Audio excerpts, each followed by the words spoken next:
Few G20 summits have taken place in the shadow of a hot and cold war. The conflict in Ukraine and US-China tensions both cast a shadow over the annual meeting of the Group of 20 countries in Bali. President Vladimir Putin didn't attend the summit, where Russia's aggression against Ukraine loomed large on the agenda. Geopolitical tensions unleashed by the conflict as well as its far-reaching fallout on the global economy, including disruption of supply chains and soaring energy and food prices, were top concerns at the summit. Geopolitics dominated the gathering of the world's largest economies. Ukrainian President Volodymyr Zelensky addressed the summit by video, making an emphatic call for Russia to withdraw its troops and end the war, but rejecting peace proposals that would erode his country's sovereignty, territory and independence. The joint statement issued at the close of the summit declared that today's era must not be of war and that the use or threat of use of nuclear weapons was inadmissible, a reference to Putin's threat to resort to the nuclear option if the Ukraine crisis escalated. The statement sent an important message to Moscow.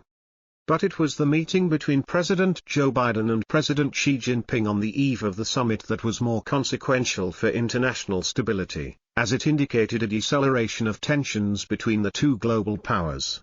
The opening statements by both leaders set a positive tone in their first face-to-face meeting since Biden assumed the presidency. Both pledged to improve relations, which had sunk to a historic low in recent years, raising concerns across the world about the advent of a new Cold War. Xi told Biden that the world is at an inflection point, which obliged their countries to chart the right course for the relationship and elevate it. The present state of China-US relations, he asserted, was not in the fundamental interests of the two countries and needed to be on a healthy and stable track. Biden said it was critical for the two to work together on urgent and global issues. He later told a press conference that he was not looking for a conflict and that US-China competition had to be managed responsibly to avoid a new Cold War. Both leaders came to this meeting strengthened in their respective positions, Xi after securing an unprecedented third term in power, and Biden after an unexpectedly strong electoral performance by the Democratic Party, which retained control of the Senate in midterm congressional elections. Both leaders have known each other long before they reached the helm of their respective country. That personal factor may have contributed to good atmospherics for the meeting. One outcome of their 3-hour-long parleys was agreement to increase communication between their countries and empower key senior officials to engage on global issues such as food security and climate change.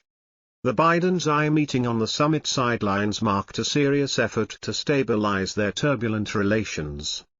This did not, of course, mean their differences narrowed over the contentious issues and disputes that divide them: Taiwan, trade disputes, technology curbs and military postures. Indeed, both sides once again spelt out their respective red lines on Taiwan.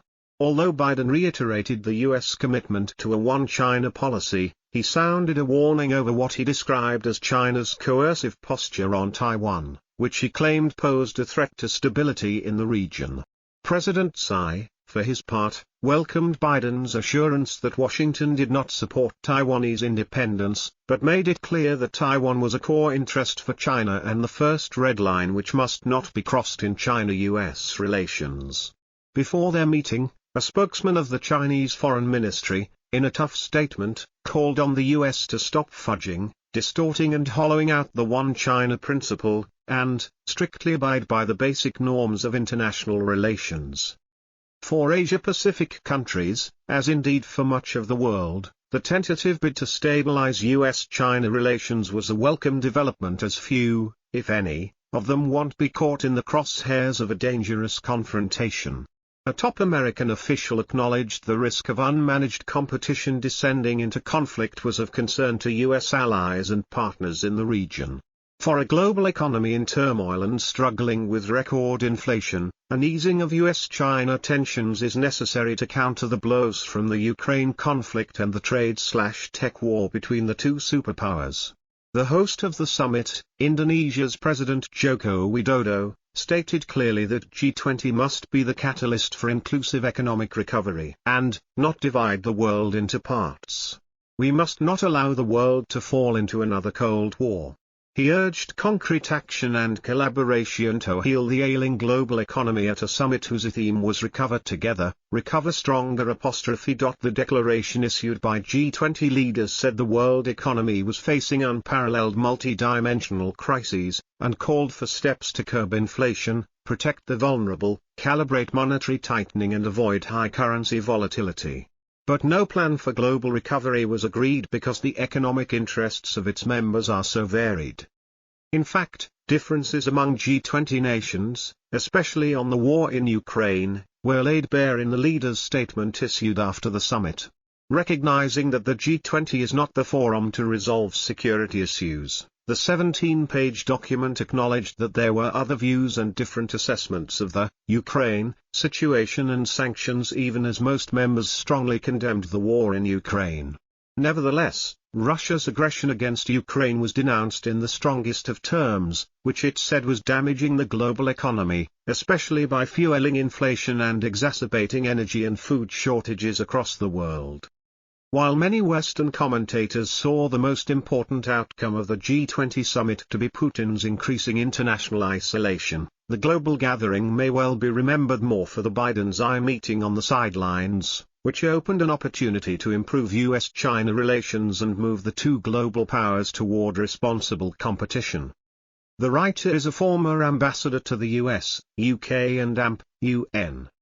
Published in Dawn, November 21, 2022.